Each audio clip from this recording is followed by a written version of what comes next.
¿Adán y Eva son un mito? La Iglesia nos dice no. Pero por lo menos se puede decir que la Sagrada Escritura, el relato del Génesis, tiene un lenguaje mítico. Tampoco.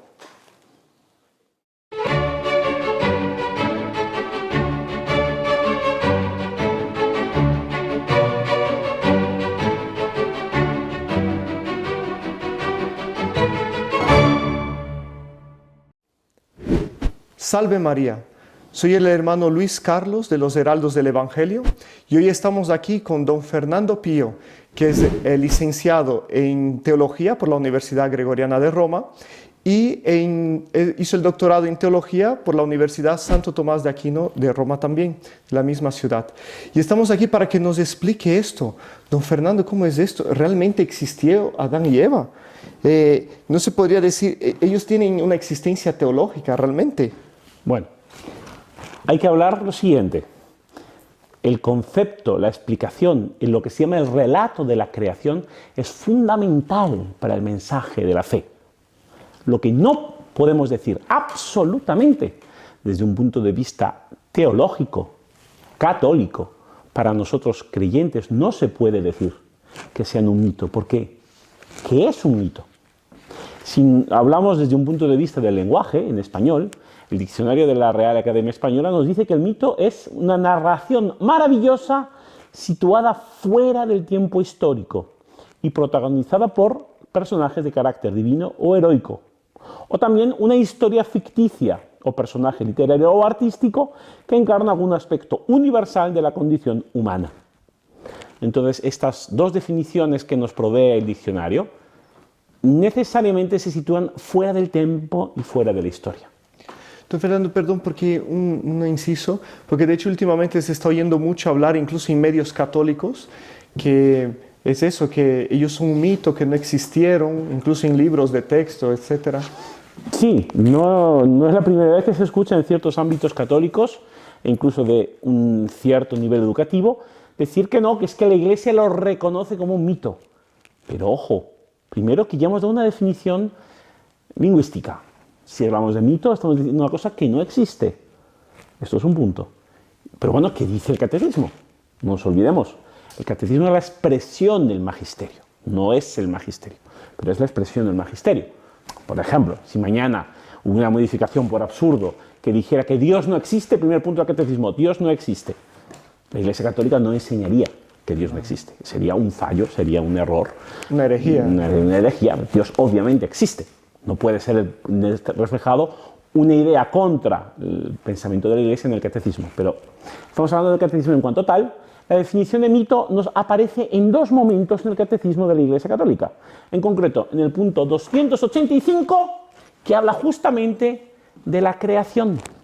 Pero es que allá nos dice, desde sus comienzos la fe cristiana se ha visto confrontada a respuestas distintas de las suyas sobre la cuestión de los orígenes. Así, en las religiones y culturas antiguas encontramos numerosos mitos referentes a los orígenes. Algunos filósofos han dicho que todo es Dios, que el mundo es Dios, o que el devenir del mundo es el devenir de Dios, que esto es calificado panteísmo. Otros han dicho que el mundo es una emanación necesaria de Dios, que brota de esta fuente y retorna a ella y continúa. Como vemos, el concepto de mito es opuesto a la idea de la Iglesia sobre la creación. La segunda referencia que aparece en el Catecismo de la Iglesia a la palabra mito es justamente en la concepción virginal de María de nuestro Señor Jesucristo. Esta concepción virginal, la Iglesia directamente la opone al mito. Es una cosa que se da. Por lo tanto, afirmar que el relato del Génesis, el relato que nos da la creación, sea un mito, es justamente afirmar lo contrario que dice el Catecismo de la Iglesia Católica. Fenomenal, está clarísimo. Entonces un católico no puede decir que Adán y Eva fueron un mito. No, eso es colocarse fuera de la enseñanza de la Iglesia. Don Fernando, ahora por lo que usted decía aquí, que es una verdad teológica, ¿no? Sí. Pero quiere decir que entonces la verdad teológica está en conflicto o es divergente con la verdad científica. Esto es un punto muy interesante. que nuevamente nos puede llevar a confusión y que nuevamente puede llegar a ser enseñado de una forma incorrecta. La filosofía genuina, que reconoce la Iglesia como un preámbulo necesario de la fe, de la teología, nos enseña que hay una única fuente de verdad. Toda verdad, trate de lo que trate, provee del Espíritu Santo, proviene de Dios, porque no hay otra fuente de verdad. Por lo tanto, no es posible hablar de verdades distintas. O sea, para la teología, para la fe existe una verdad, que es que Dios creó el mundo. Para la ciencia existe otra verdad distinta que la dice que el mundo se creó a sí mismo. Por poner un ejemplo absurdo, propio del materialismo. No es así. La Iglesia es necesariamente receptora de la verdad. El asunto es que el tema de la creación encontramos tres aspectos distintos. Un tema científico, empírico, en base a pruebas reales, a hechos comprobables, en el cual, no nos olvidemos, siempre viene primero el hecho y después la teoría. Existe también un problema filosófico y por fin, al final existe el tema teológico. Yo puedo hablar en propiedad del tema teológico porque es el punto en el cual yo he hecho los estudios superiores de doctorado y soy habilitado a ello por parte de la Iglesia Católica a través de este instituto pontificio que fue la Universidad de Santo Tomás de Aquino, también llamada Angelicum. Sobre el tema científico y sobre el tema filosófico hay otras autoridades que nos van a poder explicar. Ahora bien, la Iglesia está atenta al hecho científico, pero siempre dependiendo de la revelación de la palabra de Dios, cuya única fuente se explica tanto en la palabra de Dios en la Escritura, cuanto en la tradición.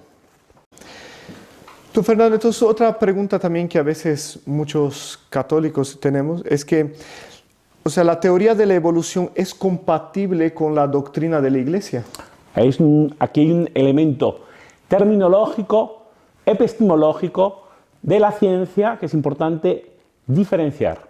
Una cosa es el hecho de la evolución, que toca directamente al desarrollo empírico de la ciencia, esto es, como acabo de decir, el examen, estudio y sistematización del hecho comprobable, y en base a este hecho elaborar una teoría, que es el caso de la teoría de la evolución.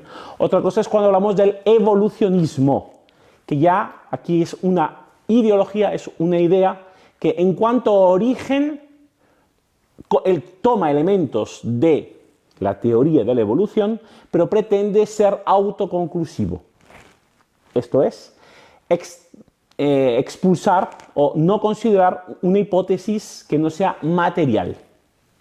Si bien yo no soy especializado en los hechos concretos de la evolución, en cuanto teólogo tengo que estar atento a los avances de la ciencia y dentro de mi especialización en teología fundamental en la gregoriana, justamente uno de los temas de más relieve era justamente el tema de la creación, el tema de la evolución, por lo tanto es un tema que, si bien no domino, no tengo una autoridad superior sobre el tema, sí que lo conozco, podemos decir que la teoría de la evolución se basa en constatar que ha habido a lo largo de los siglos, de los milenios, una evolución de las especies, pero no, en sí mismo, no explica el origen del mundo en cuanto tal.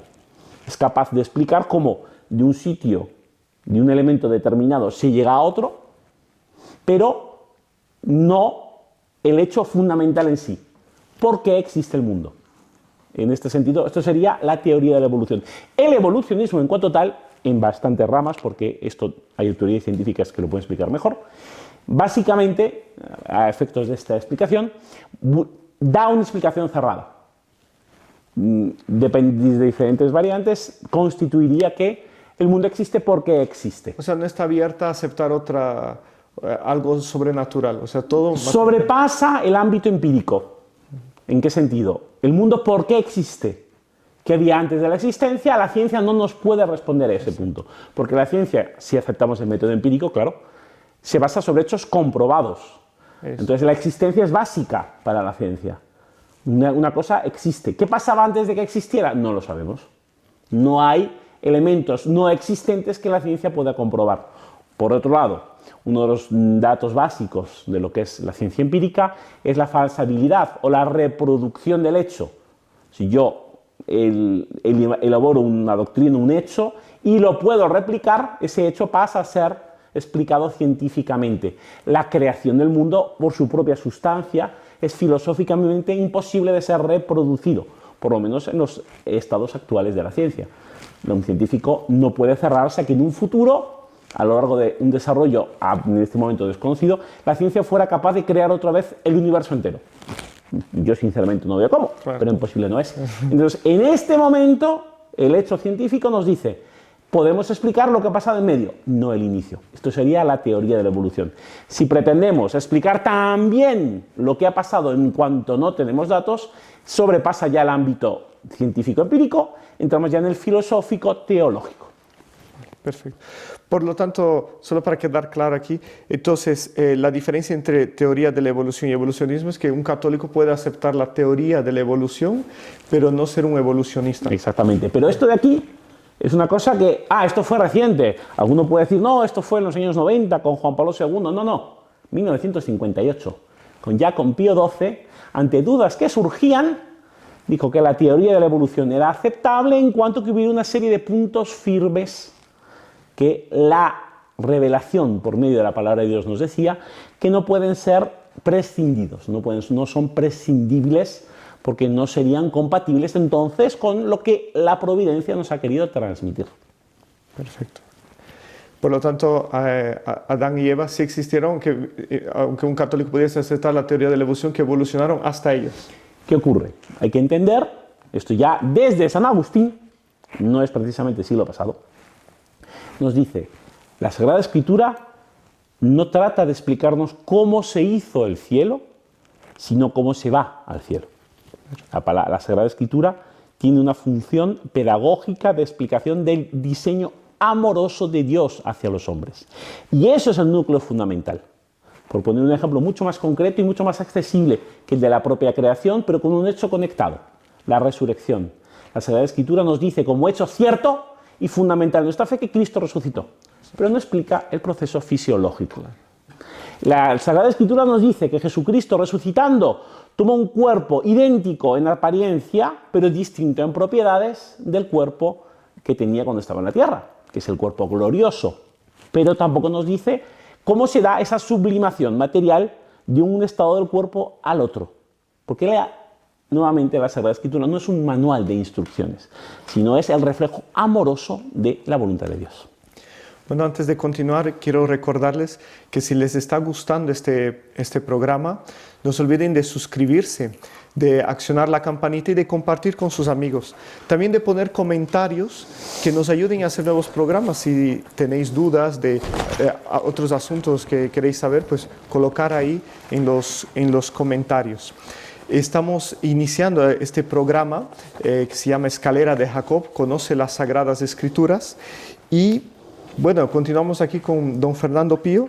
Y don Fernando, una cosa también que le quería preguntar, por lo tanto, usted dijo que un católico no puede ser evolucionista, puede creer en la teoría de la evolución, no ser evolucionista, pero ¿hubo algún momento en que la Iglesia dejó de condenar la teoría de la evolución? Este es otro error también muy frecuente en este tema. La Iglesia nunca condenó la teoría de la evolución. Hubo una serie de polémicas teológicas con el fundador, con Darwin, que hablaba del hecho de la evolución, pero se daban no con la Iglesia Católica, se daba con la comunidad eclesial anglicana, no con la Iglesia Católica. La Iglesia Católica nunca condenó la evolución porque reconocía la autonomía de la ciencia y porque además, bien examinado y entendiendo los ámbitos propios del estudio y del lenguaje, el propio relato de la creación en el Génesis nos habla de una creación gradual que es plenamente compatible. Si bien que no es mi especialidad, como digo, se ya hará llamado aquí una autoridad adecuada, los datos de la teoría de la evolución son compatibles con la creación, máxime si se añaden datos que son empíricos y que sobrevinieron después, como es todo el conocimiento genético. Conceptos como la Eva mitocondrial o el Adán cromosómico, que serán explicados, hacen que sea compatible la idea de que la humanidad tenga una sola madre, tenga un solo padre. Pero no solo el evento Adán y Eva, el propio proceso de la creación explicado en el Génesis incluye estos 7 días, incluye un perfeccionamiento de lo que es propiamente la creación. En el Génesis no nos dice que Dios en un solo momento hizo el mundo. No. Es curioso. En un solo momento dijo, hágase la luz. Y la luz se hizo. Eso es lo que es instantáneo. Y es muy curioso, porque la teoría actual de la creación, de la cual nuevamente yo no soy autoridad, pero conozco, nos dice que no es posible materia sin energía. Entonces, el primer momento de la creación material incluye la luz, que puede ser perfectamente identificada con la energía. Pero esto queda para una explicación más especializada. Don Fernando, ¿qué consecuencias entonces tiene para la vida del cristiano lo que nos transmite el Génesis? Entonces, el Génesis, el proceso de creación, no es una explicación mitológica. Esto ya lo hemos dicho, pero hay que insistir, porque no es lo que nos dice el magisterio de la Iglesia, no es eso, sino todo lo contrario. El proceso de creación, la explicación de la creación, si bien nos dice el Catecismo en un lenguaje solemne y con imágenes, no confundámoslo con mitos, nos está explicando esta voluntad específica, amorosa, misericordiosa de Dios para con los hombres. En concreto, el Catecismo de la Iglesia nos dice en el punto 280, la creación es el fundamento de todos los designios salvíficos de Dios. Es el comienzo de la historia de la salvación que culmina con Cristo. Desde luego, yo creo que entre nuestros oyentes nadie podría pretender que, bueno, lo importante en la Sagrada Escritura son los evangelios, porque el Antiguo Testamento queda muy lejos, tiene un lenguaje difícil, no sabemos los mitos, lo importante es Cristo. Esta visión, que es herética, que es pretender despreciar una parte consistente y fundamental de la historia de la salvación que nos vincula con el pueblo de Israel. Además, la propia Catecismo de la Iglesia nos dice el fundamento de Cristo, Cristo Redentor, que se encarna por nosotros, está fundamentado en el proceso de la creación, en el relato de la creación. En el punto 282 nos dice específicamente, la catequesis sobre la creación reviste una importancia capital. Es el inicio del credo. Nosotros, como cristianos, no creemos que exista nada que no haya sido creado por Dios. Los procesos de la creación no son directamente contemplados en la fórmula del credo. Habrá cosas en la tierra que han sido fruto de la operosidad humana, pero siempre en base a la voluntad y al material creado por Dios. La propia teoría general de Einstein de la relatividad vincula todo a una constante de energía en el mundo. Y por la creación sabemos que Dios creó el mundo. Por lo tanto, nosotros no somos capaces de crear energía, solo transformarla.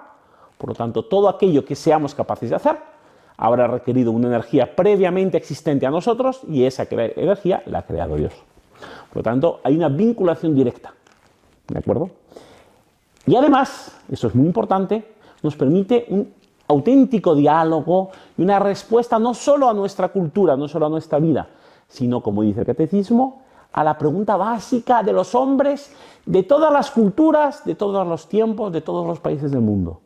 De dónde venimos, a dónde vamos, cuál es nuestro origen, cuál es nuestro fin, de dónde viene y a dónde va todo lo que existe.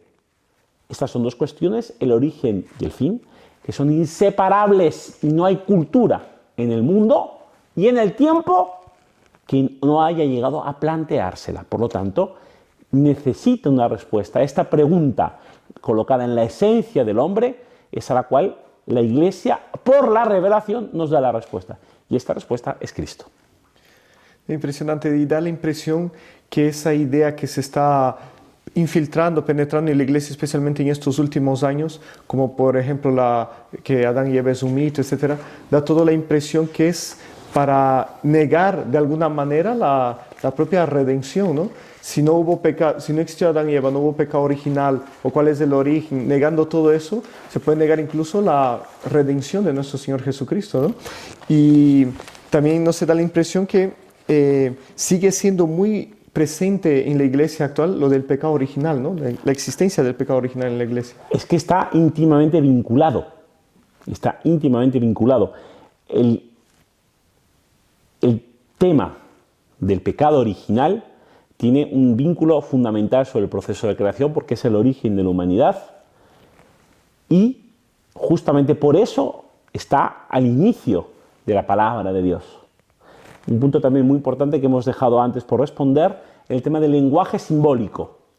Se hablaba del relato, que tal vez una hipótesis, una explicación fácil, para evitar la tensión de tener que confrontarnos y tener que estar en diálogo con la ciencia, sería separar los ámbitos, ¿no? El lenguaje mítico es un lenguaje mítico. Pero no es lo que nos dice el catecismo. En el punto 289, entre todas las palabras de la Sagrada Escritura sobre la creación, los 3 primeros capítulos del Génesis ocupan un lugar único, que son el relato de la caída. Desde el punto de vista literario, ojo, estos textos pueden tener diversas fuentes. O sea, la Iglesia dice que la palabra de Dios nos viene a través de los escritores, de los que se llaman agiógrafos. No es una palabra dictada por Dios, no cayó del cielo un texto escrito. No, inspiró a las personas que lo escribieron. Entonces, los autores inspirados, los agiógrafos, los han colocado al comienzo de la escritura de suerte que expresan, aquí está la parte fundamental, en su lenguaje solemne, no en su lenguaje simbólico, en un lenguaje solemne, las verdades de la creación, de su origen y de su fin en Dios, de su orden y de su bondad, de la vocación del hombre, y aquí el tema que me decía, y finalmente del drama del pecado y de la esperanza de la salvación. De hecho, al final del 3er capítulo del Génesis se le llama el protoevangelio, con la promesa de Dios a la primera pareja, Adán y Eva, en la que la descendencia de la Virgen será la que estará en conflicto con la serpiente, pero le aplastará la cabeza. Entonces, es un punto fundamental. A esto se une el protoevangelio, porque ya es un aviso y es un anticipo de lo que concluye la palabra de Dios con el Apocalipsis. Entonces, es muy importante entender esto. Entonces, leídas a la luz de Cristo, en la unidad de la Sagrada Escritura y la tradición viva de la Iglesia, estas palabras siguen siendo la fuente principal para la catequesis de los misterios del comienzo, creación, caída y promesa de salvación. Fenomenal. Un último punto. Entonces puede decir que esta doctrina busca explicar los sentimientos y miedos del ser humano, pero no el origen real. Ese sería el punto fundamental. Esa es la explicación fácil, esa es la explicación simplificada, esa es la explicación falsa. Nuevamente, podemos intentar coger todos estos elementos que acabamos de decir y lanzarlos a una simple explicación psicológica, incluso cultural, pero no una explicación real. Nuevamente, divorciarnos del genuino diálogo de la ciencia y de la religión, de la razón y de la fe, cuando razón y fe son las dos alas que unidas nos acercan a conocer a Dios, porque Dios quiere ser conocido por sus criaturas. Por lo tanto, un genuino estudio de la realidad creada por Dios es condición indispensable para alcanzarlo. De hecho, es uno de los reproches principales que San Pablo, en su carta a los romanos, les hace. No habéis aprovechado de las criaturas de Dios para acercaros a su Creador. Muchísimas gracias, don Fernando. Creo que ayudó esto a dejar más claro a todos los católicos cómo no podemos negar la existencia de Adán y Eva, para que tengan claro, no son un mito, son una realidad que no podemos negar. Agradecemos a todos los que nos han asistido. No se olviden de suscribirse a este canal, darle a la campanita, compartir con sus amigos. Y hago ya un anuncio del próximo programa, porque estamos analizando el Antiguo Testamento. Y el próximo va a ser analizar un poco el diluvio universal y varios castigos del Antiguo Testamento, por lo que nos quedaría la duda, entonces Dios castiga.